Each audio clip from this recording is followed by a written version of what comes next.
Hey, what is up, YouTube? It's Rich. All right, welcome to my spotlight panel on breaking into comics and maintaining a professional career. So look, I'm going to do a quick intro to this video only because I feel like it deserves one. So anyway, I was an invited guest for Comic-Con this year. First time it's ever happened to me.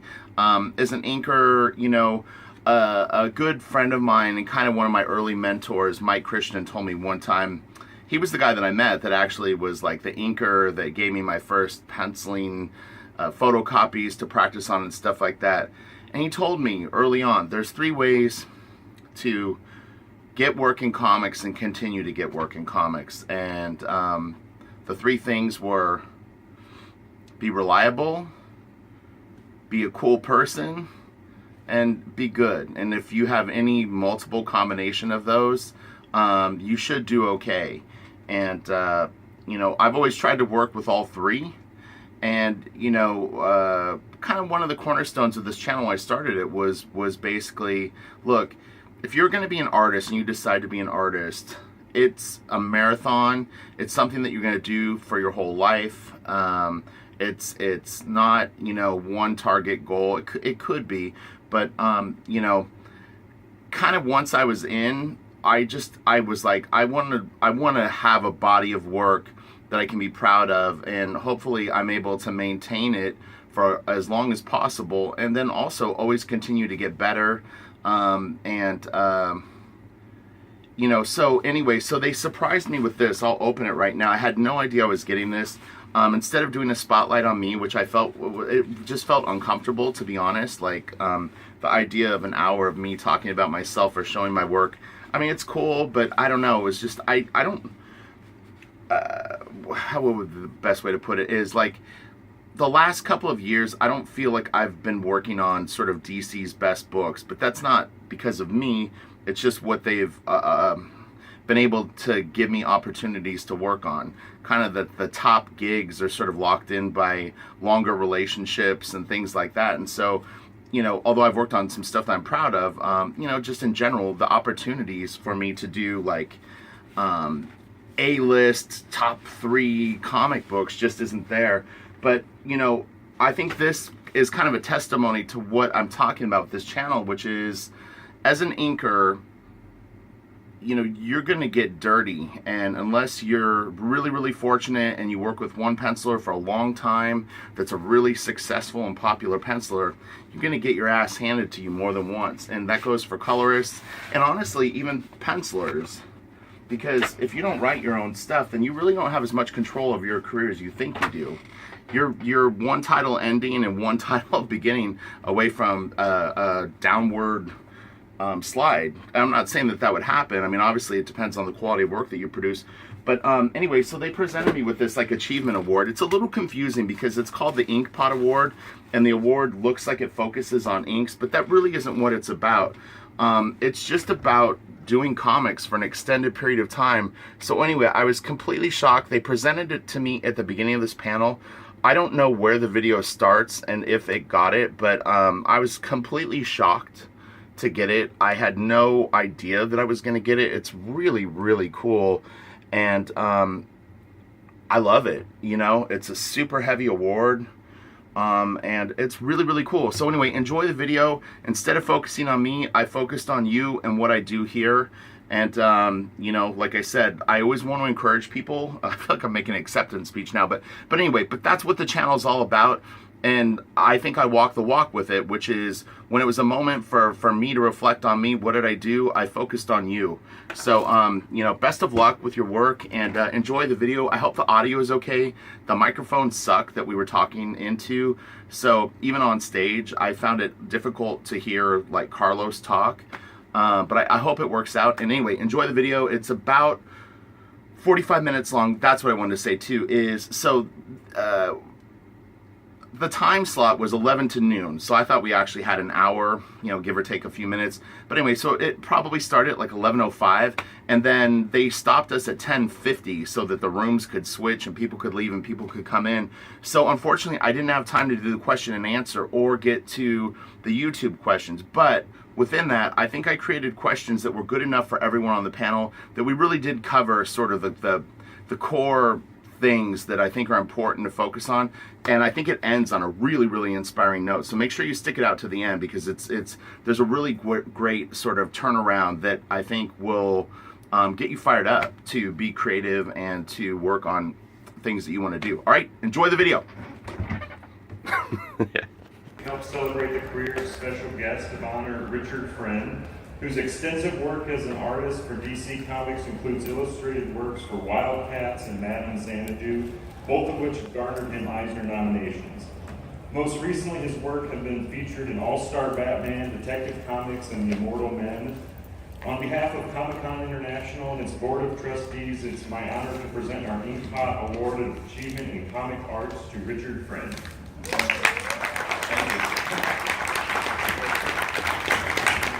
Oh, wow. Oh, God, I had no idea. This is really cool. Now I'm going to get choked up. So, first, I want to thank my friends for coming.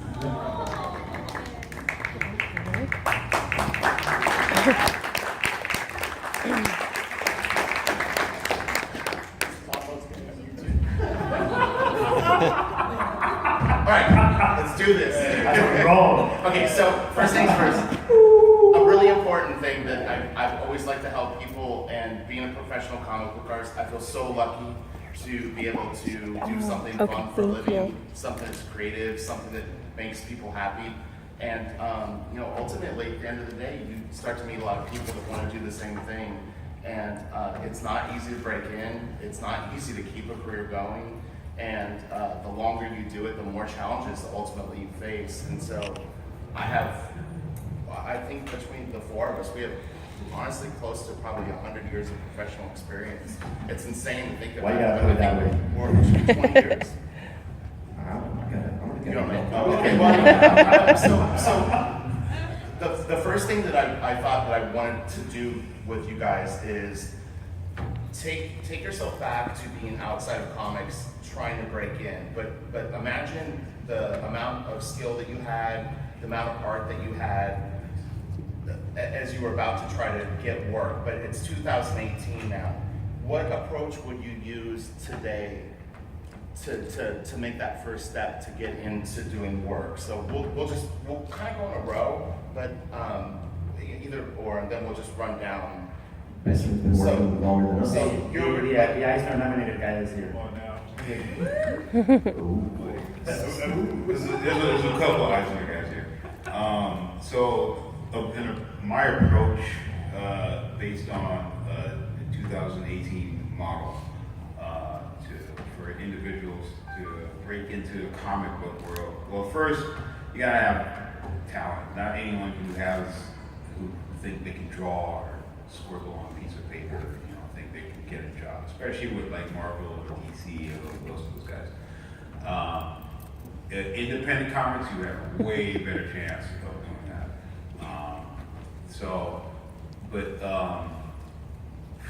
I kind of like to look at things as a raw individual perspective. So for me is stick with your fundamentals, practice and draw every single day. Don't only draw comics. Think of other things. Try to expand your brain, because it gives you like a bigger perspective on the piece, on the page when you're drawing things. Because a lot of times when you're drawing a page, you have to reference certain materials, or so you're drawing a certain scene with a specific character that has a special effect that happened to happen. You can't just look at it as a comic book piece. You have to look at it as, think of it more theatrical or something in that range, and then you convert it to like the comic book type theme. So that's kind of the approach I like to do, and the roots of that comes from other art forms. For me, it comes from just being a 3D artist. I love painting. I love doing that type of stuff. So every time I get lost, I sort of refer back to those roots, and it grounds me. It puts things back in perspective, and then I can approach a comic book page or a cover or something like that. But So that's why I always tell people, stick with your fundamentals, and that's my advice. They're going to have a different form of advice. But me, Now, how would you get your work shown, though? Okay, so you've done that, but how are you going to present the work? Okay, and get so people- presenting your work, obviously the editors are the portal. That's how you get it. So you have to impress the editor.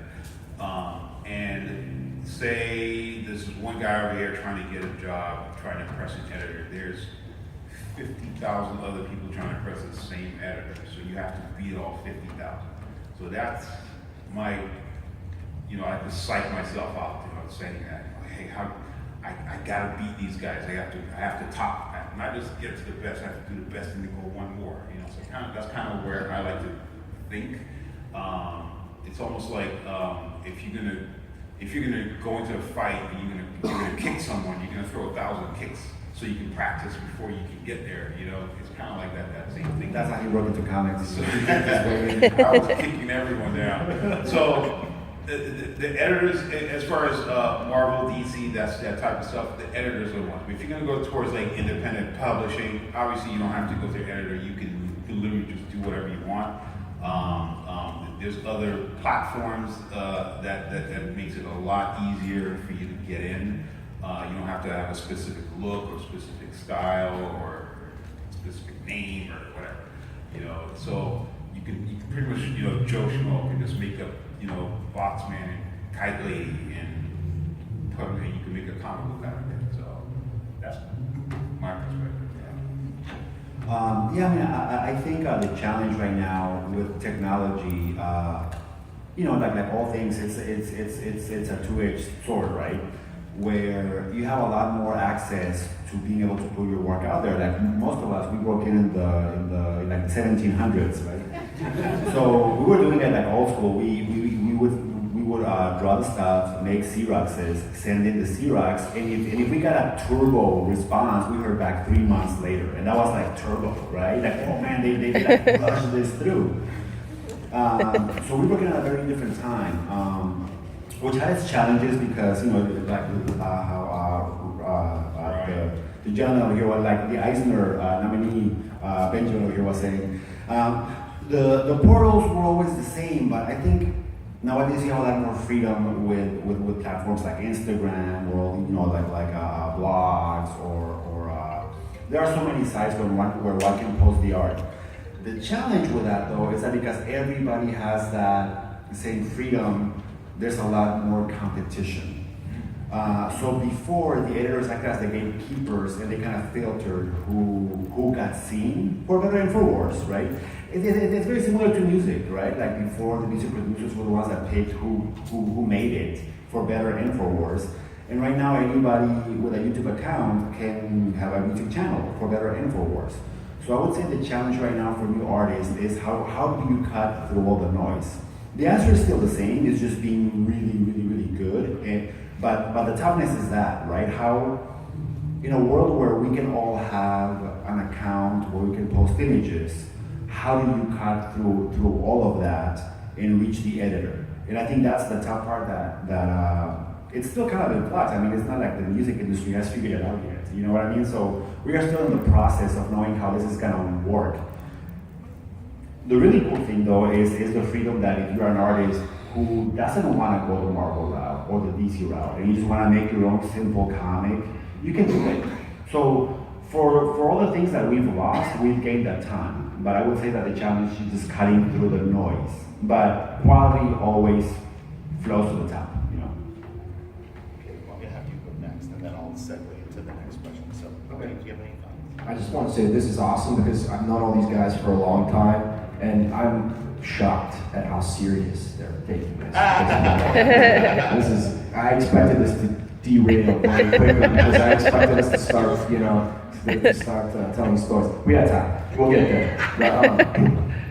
But, I agree with both of these guys. I also think that something that I think people these days more than we ever, fortunately, have to think about is you have to think about the long term more so than we did. The internet, as we learned yesterday, 10 years later, can come back and bite you in the ass. So I think that what you post online these days, and what you say and how you say it, you have to really think about what you do way more so than we had to, certainly.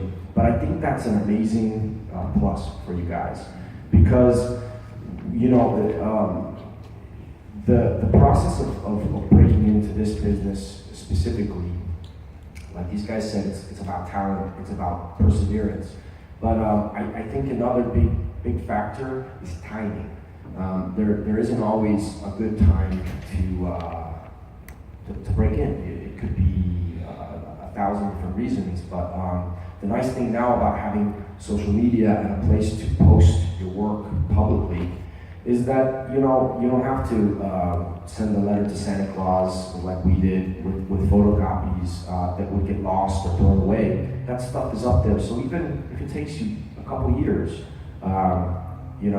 if you amass a good collection of work, it's going to be in your benefit because it's there, it's easily accessible, and I think that's something that we didn't have. It was all about the work at the moment, and it was really a roll of the dice for us. So I think that if people these days trying to break in can think about the game in the long term, as frustrating as that can be at times, it could be beneficial later on. Does that make sense? Or Yeah. It makes I like that you refer to it as a game, because I kind of, in my mind, handle like the whole approach to sort of like navigating the waters of comics. It's a big game. But this would be some suggestions that I would have is I always tell people that follow what is going on and what is really, really kind of like in people's minds, editors' minds. Like if you are on Instagram and you want to share art and Guardians of the Galaxy is on everyone's lips and everyone's kind of talking about it, it sounds obvious, like it's a good idea to do Guardians of the Galaxy fan art at that moment. But the nice thing about that is you can respectfully sometimes bring in an editor and maybe kind of put an ad like that, and just kind of have them aware that you're sort of doing stuff. But I think you need to be focused on what the goal is. So if you want to be a sequential artist, don't waste an editor's time showing them pinups and sketches that you do. You need to show them that you are the sequential artist that occasionally tags them. You're the guy or girl that does the covers, the beautiful art germ-esque, illustrative covers, whatever it is. But make sure that your voice, I think, is very, very clear and have a really kind of crystal clear identity. And I goof around on Instagram, and it's actually, I think, doesn't benefit me. Like, I don't always take it as seriously as I should, and I'll post something funny, and then something serious, and then something aimed at it. I'm sending mixed messages, so it's something that I'm even critical of myself for. So the next question is, do you find it okay for an artist that's aspiring to occasionally tag you in a post, as long as they don't go overboard? Or what about instant messaging? Because again, I'm looking at it from the point of view of someone that wants to break in, but maybe doesn't have the opportunity to go to a con. Does the instant message okay, or a tag like occasionally? Like, yeah, I mean, I'm just curious because people will reach out to you and say, hey, could you look at my stuff? yeah. Do you think that, or is there a proper time and place for that? It should be when you're ready, I think. Well, it used to bug me a lot years ago. I'd say 8 years ago or something. I would have people post pictures and tag my name and all kinds of stuff, and I'm like, why am I attached to this thing here? I have nothing to do with it. So in this case, it kind of bugged me, but we've gotten older and wiser, and we're just kind of like, okay, it doesn't really bug me that much anymore. But it doesn't really happen that much anymore either. So for the most part, I get people direct messaging me or sending me pieces and they're like, hey, can you check out my portfolio? And I'm way more than happy to help them out, and I'll sit down with them and I'll do some breakdowns and stuff like that. I actually started a Patreon page specifically for that, where people can go on and they sign up, and I'll do one-on-one Skype meetings with them. I'll go over their work, and I'll have them break down. So about once a month, I'll do it with whoever. But there's limits. I don't do this every single day, you know. But I like helping people. I love helping people because I kind of look at it like this. Before I came into the industry, I was just some guy that knew how to draw. I was literally making maybe $300 a month. And you know, you open my fridge, all you see was crackers and water, and that's all I had to eat. And so I was surviving and struggling. My furniture, no lie, were milk crates. So I had milk crates. I used to go to steal them in the back of the supermarket and stack them up. So I would have stacks of milk crates for my tables, for my chairs, everything. So that's how I used to live. So I'm kind of looking at this. That was how I was living that lifestyle, trying to break into this art world. So I'm like, yeah, there's other people who's probably worse than that. So you know, try to help them out. You know, it's kind of where I kind of psych myself out. So when people bring me stuff, I am way more than happy to help them out. Show them how to draw this and draw that, and just kind of push them. Even as far as helping them organize and design their portfolios and plugging them into a specific system. I've done that to a couple people already, and they have work in the industry. They're actually doing stuff. So that's just me. I like doing that. Jesus. Touch the healing hands. There we go. For me, I kind of see it the same way that I would do it in a personal one-on-one way, right? Like, if somebody tags me, it almost depends on the kind of tag. If it's just like some random sketch that somebody did and I'm tagged, I'm like, it annoys me. It shouldn't, because it's not doing anything to my time or anything. But I prefer it if an artist has genuine interest, that they send me a message and be like, hey, look, this is me. Just like old school introductions, you know, like those never go out of style. And then that way, after that, if they tag me, now I have a context. Because I think it's all about context. If I just get like a random tag, I don't even know who it is and why I'm even tagged. But if somebody took the time to introduce themselves and tell me what they want or what they're hoping for, now I kind of know what feedback to even give them. So it mildly annoys me, but that's all fixed with a good old school introduction, you know? Yeah. Okay, so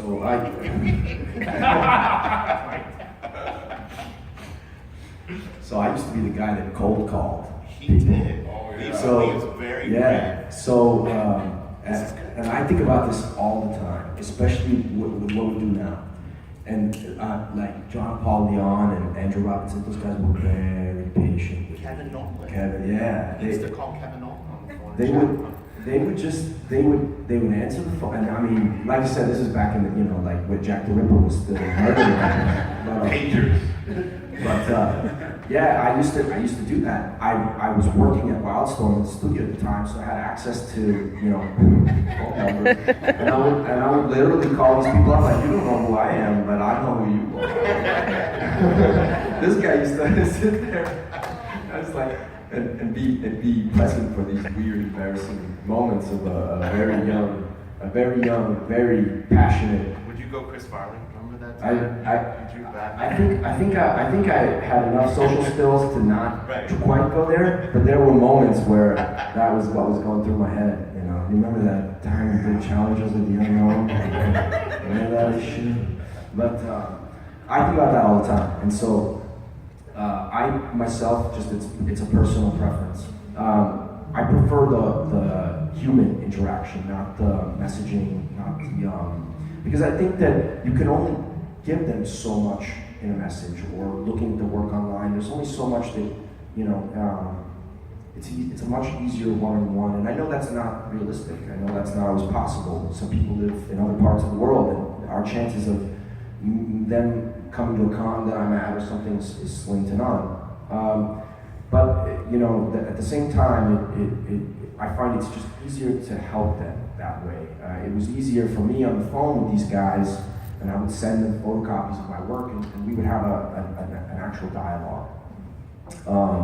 And so I think about that all the time, and when people come up to me at conventions, if I have the time to do it, I will look at their portfolio and be as helpful as I can. Now, I'll also say that I'm not the guy to come to for advice. So these guys are much better at expressing ideas than me. I come from the good old-fashioned just do it school, and so I always tell people, look, I don't know how much help I'm going to be, but I'll try. I think in terms of contacting our professional artists, it's if you build up a relationship with them even a little bit, like commenting on their posts beforehand, and I've seen other artists react to this. They don't as much now because I think like kind of everyone has sort of mentioned in one way or another. We're all kind of used to it now. Like the first couple of years, there was this like transition period where you're like, what's going on? Like why are you bringing me into your stuff? I don't know you. But I think now because you're starting to know like globally kind of everyone that's in the circle that you're interested in, just I know people that watch my YouTube channel based on them commenting on the videos, and just I don't expect anyone to do it, but I'm definitely more likely to reply to a name that I've seen pop up and has kind of joined a conversation that's virtual, rather than someone that pops in and is like, hey man, can I have your time, and da-da-da-da-da, and you're like, I mean, I don't really know who you are, and it's not like I don't need to know who you are to help you, but I definitely would help someone that I'm kind of more have a relationship with. So, okay, so next, now you're in comics, you're working. The one thing that I want to stress too is Lee writes, illustrates, paints, inks his own work, and he's done it all. Ryan has worked in film, animation, so we're not just comic book artists. Carlos is the same way. He's like our video game, Arkham Asylum. I mean, so we have a lot of diverse things. So just when you start getting professional work, as I smacked the microphone,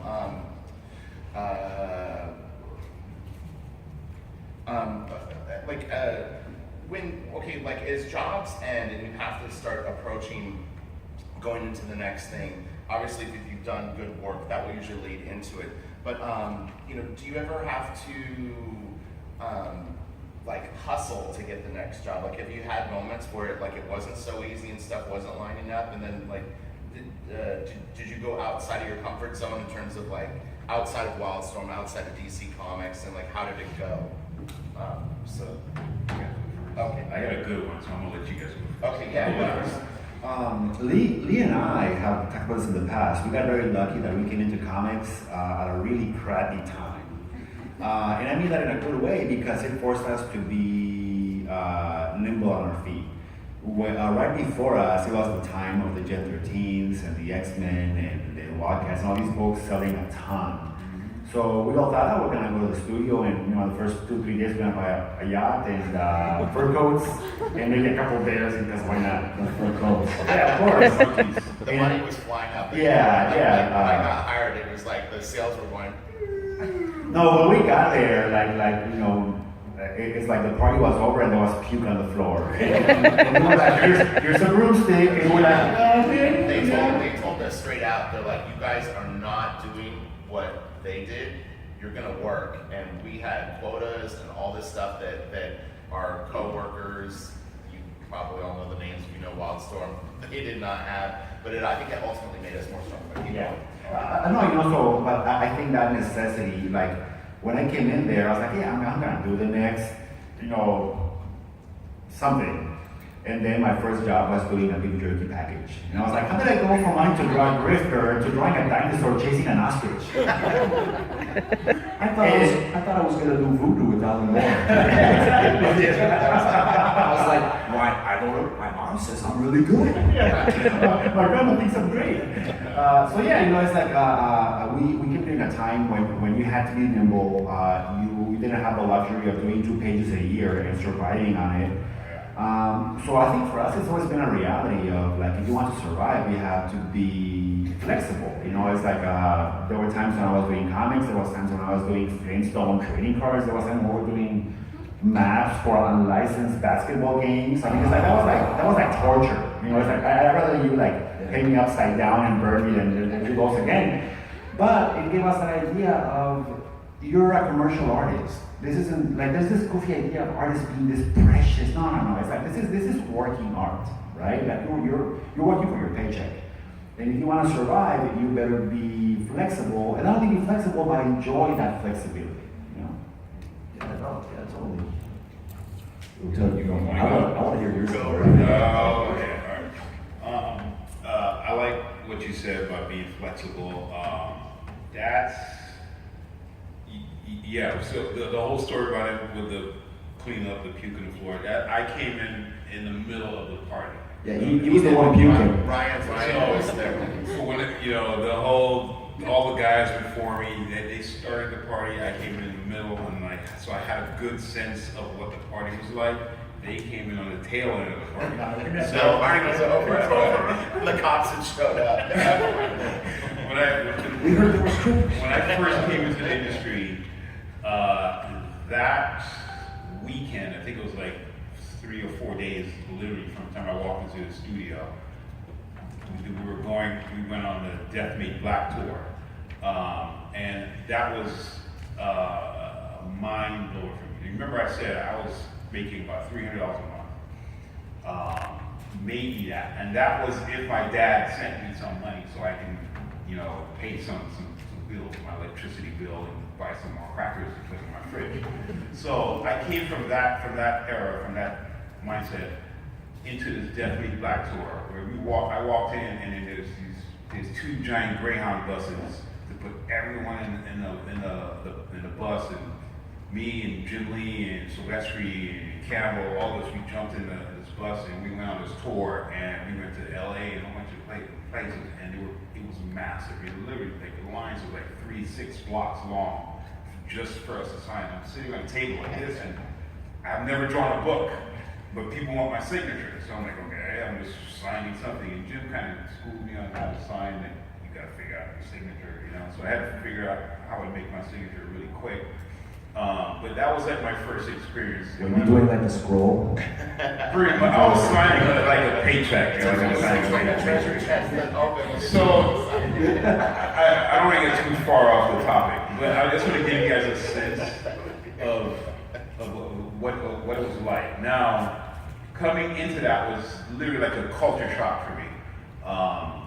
So it took me some time to adapt. And after that tour, we sat down and Jim gave me some work. I think I jumped on Gen 13.0 and that soldier story. That eventually I jumped on Union, and then I did some Stormwatch, and then Grifter, and and it kept going on from that. So eventually, while I'm in the studio and I'm learning, I'm doing my thing. It's not just in comics, in pretty much any job, and I'm going to give at the very end, I'll give you some solid proof on what I'm talking about. In any job, there's a sense of comfort that comes out of it. You go to work, you go to lunch, you hang out, you say a high five to people, you go home, watch Sports Center, give the wife a kiss, go to sleep, wake up, come back, do that over again. And at the end of the week, you get a paycheck, okay? And then you repeat that every 2 weeks, you get your paycheck, and then the cycle continues. You do that for a year, you can get comfortable. One day, someone gives a yank that rug underneath you, you're on your back, and you're like, what am I gonna do? I gotta figure out how I'm gonna get back into that workforce. So it's kind of very similar with art in the comics. If you only practice being a penciler or only practice drawing comics, one day you're that style, or you probably won't get hired for 6 months, or something's going to happen that you're just going to be like, what am I going to do? And you have nothing to fall back on. And then next you know, you're going to be stuck. So you're going to be waiting for the next penciling gig to kick in. Okay, unless you're like Rich here, who gets like 6 or 7, offers all the time. He's like turning down. Trust me, I struggle a lot. I can't turn it because it's very much seasonal. It comes in. There are times when we don't get work, and then there are times we get like 6 or 7 projects coming to us all at once. So it happens. So So that's basically with what we do. But in general, when I talk about that rug getting yanked underneath you, the way how I like to look at it is to be a jack of all trades, to be flexible. You have to be able to do this and do that, do this and do that, do this and do that. And now you have this giant gambit of talent or things you can do. Throughout the years, when I first started, I started to learn comics. I came from the painter world. I used to paint. Salvador Dali was my idol. Picasso, those guys. I used to go to museums and study those guys. So I thought I was going to be like Michelangelo and paint and sculpt and stuff like that, And then I saw comics. I'm like, all right, I'm going to draw comics. Okay, so coming from that, what I learned, okay, one thing I like to do is I need to transition that into comics because I know I can make money out of comics. So I had to transition into that. Then after I did comics for some time, I'm like, okay, comics is cool, but the world is changing, technology is changing, so I need to adapt to that technology. So I started thinking in that direction. So that's when I started to learn how to animate. I learned how to animate in 2D, I learned how to animate in 3D, self-taught, didn't go to school. I learned how to do all this. From that, I learned how to sculpt in 3D with ZBrush, building stuff, all kinds of stuff. So, and then once I started to learn all these things, I plugged myself within a system that I know there's other like-minded folks who's thinking in that direction or who can assist me in what I'm trying to do. So while I was doing that, I'm learning. So I would learn a little bit of 3D, and I don't have to master it. I just have to know enough, just good enough. Once I'm good, move on to the next thing, move on to animation. You don't have to master it, just get good enough. You're good with that, okay, then move on to After Effects. I learned how to composite. After that, okay, great, move on to, building video games. And once I started doing that, now I have all these different things I know how to do. From that, I eventually got a job working at Sony Entertainment. Okay, Sony Entertainment is making games for the PS4.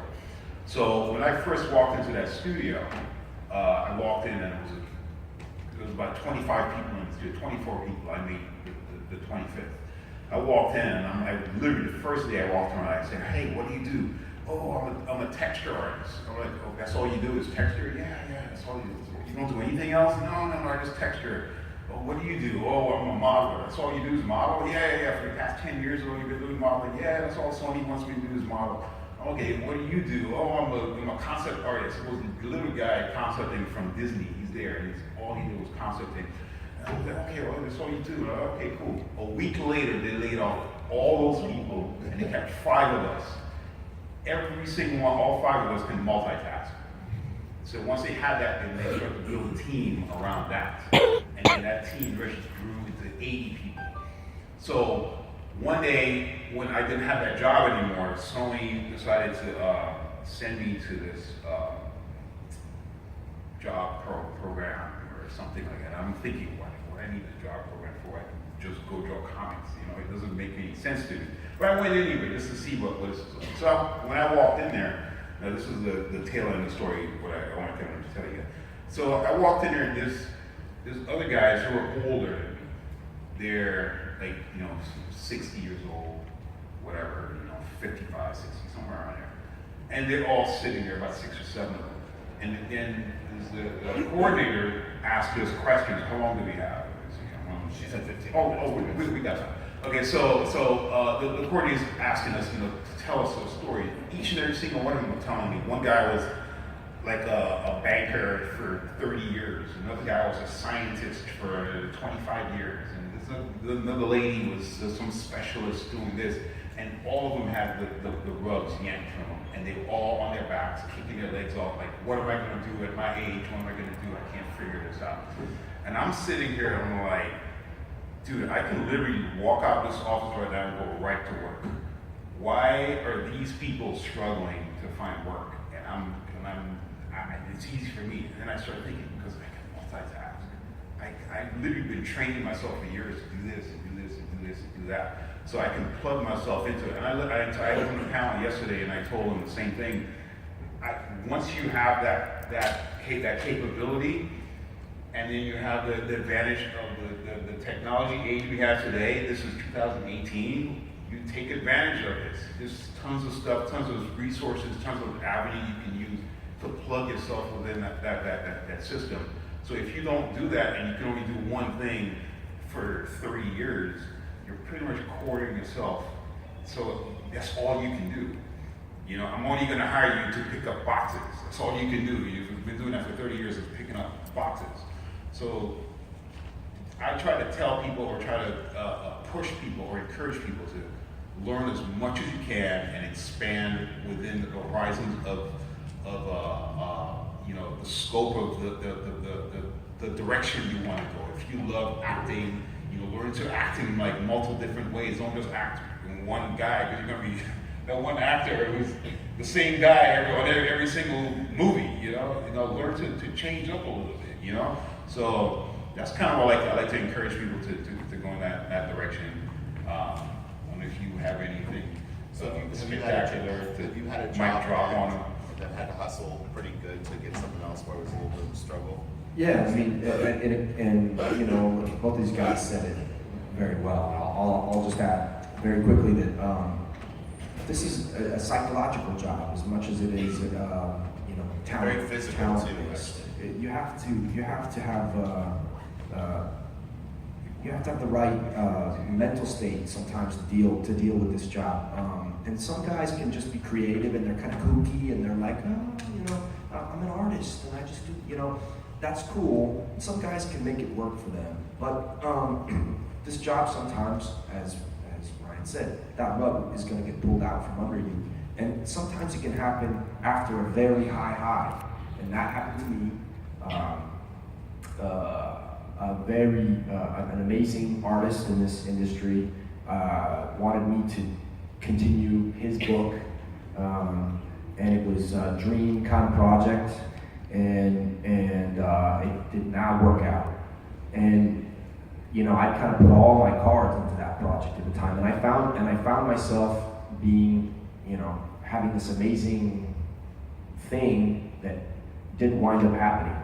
And you have to be able to react to that stuff in the right way, without just, you know, wallowing in it, and you know, and so that's when the job does become psychological, and you know, the whole discussion about creativity, and some people say, well, I don't know how you can be creative all the time.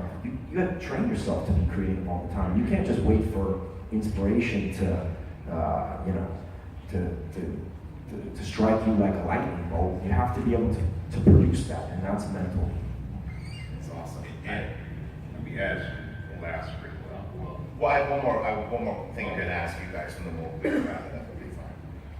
Go, no, do your thing though. You say Okay, just real quick, just to add real quick. Each, from everything I just said, the cream of the crop, mental thinking, the point of what I've come to, it basically is each and every single one of you is a corporation. You are every single one. You're an individual corporation. That's why they have LLCs and sole proprietorships out there. Okay, so you have to think of yourself as that. Don't think of myself. I'm a guy that works at a job that's doing this. No, you have to think I am the parking lot attendant. I am the secretary. I am the editor. I am the CEO. That's who I am. So you have to build yourself and think of that every single day when you wake up and get to work. And you don't do that, your company's going to fail. And you don't have a choice on that. That's not like, maybe I'll have to deal with all that, or maybe I won't. You will have to deal with every single one of those things that you just told me about, and keep work, and it's not easy.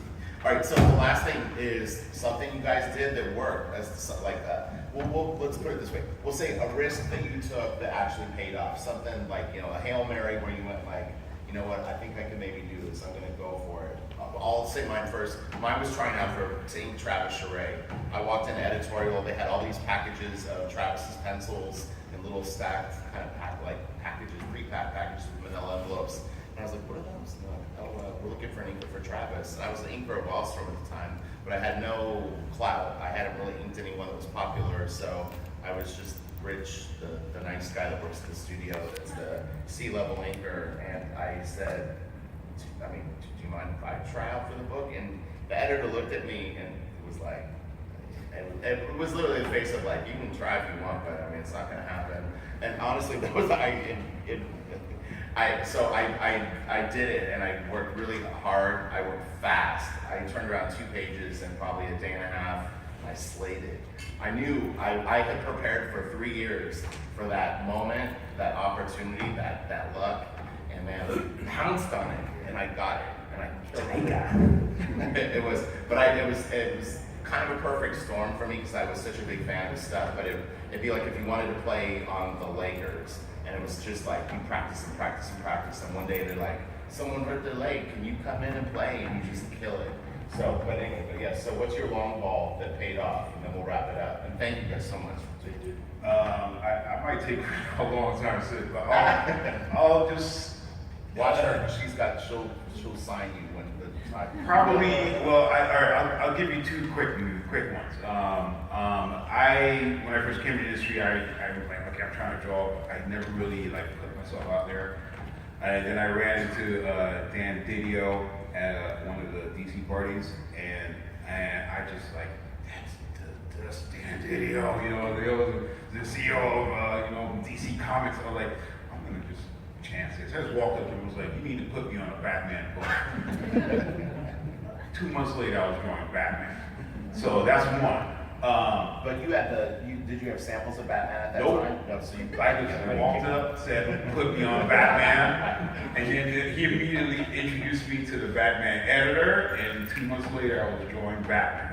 So that's one. The next one is, it's more independent. I decided, because from years of working in industry, I had certain frustrations, because I always wanted to draw my own stuff, and I never had a chance to just really do me. So I was like, I want to do me. So I just started drawing, and started coming up with this project called Brothers Bond. And so I just started making this up. So I made it, and I was literally in front of San Diego Comic Con about 3 years ago, talking with my friend Sam, and I'm giving him the whole pitch because I was making up while I'm in San Diego the con. Like, oh, it's so cool here with this guy, with this Japanese kid, and he has these 2 blind samurai friends, and they run around doing all these crazy, kung fu stuff, and I'm like making up this story right there in front of the San Diego Comic Con, and and then next I'm concepting and designing, and he just kept going and going. Then I called my friend Kevin Grievous to come on. I was like, Kevin, come on, help me work. He's a guy who created and acted, and he does tons of work. But he created Underworld. He's the black guy who was the werewolf with the deep voice in Underworld. So I brought him aboard to help me polish the story. We just banged our heads together. We came out with something. I came out with a book. Eventually, I put it on Webtoons, and now it was nominated for Best Webcomic at the Eisner's Awards. And so, like 60,000 followers on it. Oh, way more than that. No, that's way more than that. That's the numbers we see on Webtoons. That's just for the public. There's behind the scenes numbers no one ever sees. So it's way more. Those are high numbers. I'll just say it. So what's your Hail Mary that paid off? I kind of work differently. I think because from the get-go, again, from coming into the party with the confetti being wet and cute on, I just kind of really enjoy the process of doing different things that challenge me. And because of that, I just kind of tend to fall backwards into things. But when the opportunity arises, it's I can think of a bunch of projects that were just like, oh, by the way, there's this thing that's here, we want to try it out. And I was like, yeah. It's like, I like that challenge of being thrown a curve. Whether that was like Resident Evil, whether that was like Lego, whether that was the Arkham games, it's just gonna happen because I wanted to try out something new. So it hasn't been like, well, I want to do this thing. It's more like throw something cool at me and we'll see what happens. So that's been the way that my career has worked so far. Yeah. Right? I think the best thing, and again, this is just like, I just Forrest Gump my way into that too. It was the story I just told. Okay, I wound up that huge, what I considered at the time to be a huge failure, wound up being the best thing that happened for my career because it allowed me to do the Joker. Yeah. So if I had done this project, I wouldn't have done that project. Yeah. And so you know, sometimes I guess the lesson of that for me was that you know, if you can roll with the punches, you can turn that negative into a positive. So you know, what Ryan said about creating Brothers Bond at Comic-Con, for people to know my black drawings, the same exact thing. I came into Comic-Con one year, I was very, very disappointed with the year that I had professionally. I worked the whole year, worked on decent stuff, but I really wasn't happy. And I was kind of soul searching, walking around the halls of Comic-Con, looking at people's banners, and just kind of formulating an idea. And maybe by Friday, I was like, you know what, I'm gonna do something in black and white. I'm like, it's gonna be detailed, it's gonna be dark. And I just pumped myself up. And Sunday I went home, I live in San Diego, and I started drawing the black drawings, and like 4 months later, I had these illustrations that I had wanted to do for probably 15 or 20 years, but I always thought they were gonna be too weird or too dark, or you know, I didn't really know what people would think of them. So this is what I would maybe recommend for creative people here. This is your moment. This is your Comic-Con. Walk out of here with maybe an idea that you're gonna commit to. All right, and we'll leave you guys for that. One last thing. Oh yeah. Before we go, we still got like 10 minutes or whatever. You got 1 minute, you got a minute. Stop. She's like, stop. All right, well, on the way out the door, think about this. This is the number one advice I've gotten in the industry, and Jim Lee was the one who gave this to me years and years ago. If you think small, you win small. If you think big, you win big. So don't, even if you're making a comic book, don't think of a little tiny comic. Think of a massive comic book, and don't stop there. You know, video games, movies, toys, all kinds of stuff like that. So just push it and keep going in that direction. And that's all I have to say.